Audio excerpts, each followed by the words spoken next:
quiet rolling hills of the countryside, old Farmer Briggs and his loyal dog, Buster, were a familiar sight. They'd spent countless years together, their bond forged through long days working the land. Briggs knew every bark, every whimper, every twitch of Buster's tail. So one sunny afternoon, when Buster started barking frantically at the old forgotten well at the edge of the property, Briggs knew something was wrong. This wasn't a playful bark. This was urgent. Briggs ambled over, his brow furrowed with concern. "What is it, boy? What's got you so worked up?" he asked, peering down into the darkness of the well.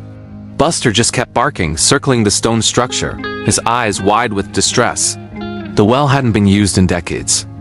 Covered by heavy wooden planks that had long since warped and aged, Briggs listened intently, straining his ears. At first, all he heard was the wind whistling through the grass. But then, a faint sound reached him. A tiny, desperate cry, almost too quiet to hear. His heart skipped a beat. A child? An animal? He had to find out. With a surge of adrenaline he didn't know he still possessed, Briggs grabbed a crowbar from his nearby shed. The old wood groaned in protest as he pried at the planks. Each creak and splinter seemed to echo the frantic barks from Buster. After several strenuous minutes, he managed to create an opening wide enough to see inside. He grabbed his trusty flashlight and aimed its beam into the dark, damp shaft. What he saw made him gasp. It wasn't a child or a lost farm animal. At the bottom of the well, huddled together on a small ledge just above the waterline, was a litter of tiny puppies. They were shivering, wet, and crying out for their mother. But where was she? Briggs scanned the area, but there was no sign of another dog. These puppies had been abandoned, left to a terrible fate. How they'd even ended up down there was a mystery. Briggs knew he couldn't leave them.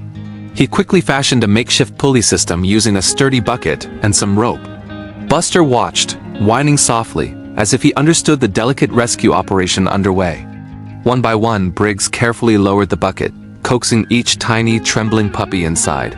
It was slow, painstaking work.